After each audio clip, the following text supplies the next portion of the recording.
My name is Minda Kleman. I'm a widow. I came to Honduras with my husband a little over 40 years ago. And we had a wonderful ministry together, raised our family here. And here is Honduras. I'm in Tegucigalpa, Honduras. I live up in the mountains, and I'm currently working with a church that also meets in the mountains outdoors ever since the pandemic started.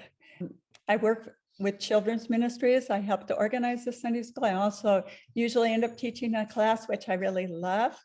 I love to make the class exciting for the kids. I love the kids to want to come. And so that's what I try to do.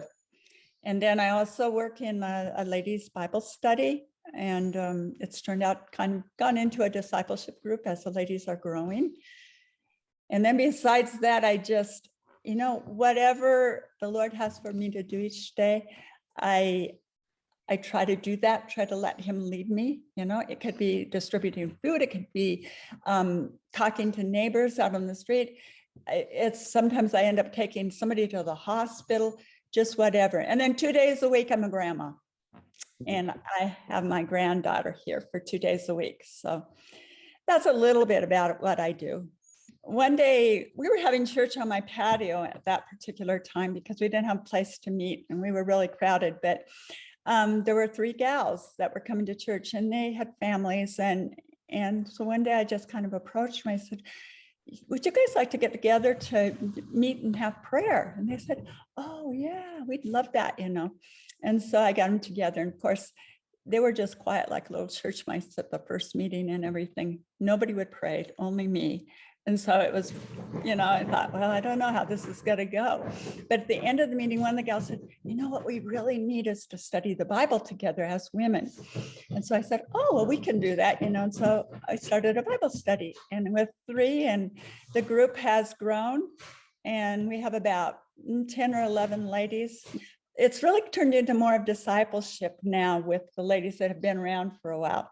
Just the other day, I was looking for Sunday school teachers, and the Lord kind of put on my mind one of the gals that's really growing in my Bible study group. And I thought, oh, wow, I wonder if she would want to team teach Sunday school. But it was so cool because she said, oh, I'd love to do that. And I was on a telephone call. She said, that'll help me to grow in the Lord too. And my mouth kind of went, I was glad I was on the phone. But anyway, it was really exciting to see her respond like that. And so that tells me that God's really getting through to them, that, you don't just learn to learn knowledge and stuff like that, but to serve him. And so that was fun. I've got 2 kids here in Honduras, and they're both married to Hondurans. And one of them, my daughter, runs a bilingual school here. It's a Christian bilingual school, which WGM is 1/5 owner of. And she's in charge of that ministry. And my son and daughter-in-law work underneath her. That always makes for an interesting situation, but he's in charge of tech at the school. So yeah, they're real close. And my other son is in Indiana, and he teaches Spanish in Indiana, and his wife is a social worker in schools. So they're both in schools and enjoying that. They have 2 children. Kimberly here in Honduras has 3, and my son Kevin has 1 little adopted girl. Well, first of all, and I'm not sure I even mentioned this in the prayer request, is, I think one of the things that missionaries, sometimes we have a trouble getting across to people is that we're people just like you, we're not some kind of saints or angels or something. So all the things that happen to you pretty much happen to us too. And so,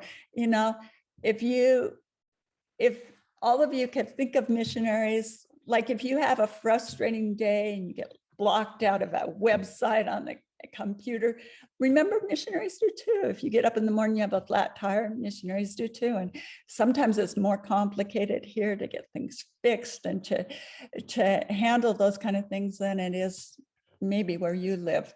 We have loved ones that need the Lord. We have people who are dying, people who are sick here around us. and back home too. And so when those kind of things happen to you, if you could just think, I'm going to pray for the missionaries today too. I would appreciate that, because sometimes it's those little things, that we really need the Lord just to help us through and not let us get discouraged, just like you. So, but other than that, yes, the bilingual school where my daughter is the superintendent, they're looking to find the teachers they need for next year. And we started out with needing 21. And we're down to 6. So the Lord's been good, but we still need 6 more. Also, the prayer requests, of course, for getting the Sunday school started.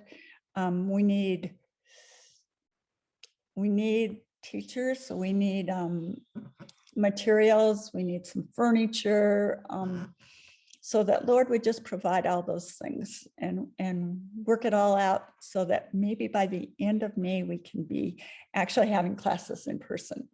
And then that just God will use me and be very present in everything I do all day long, that I can honor him and that others can come to know him and grow in their faith.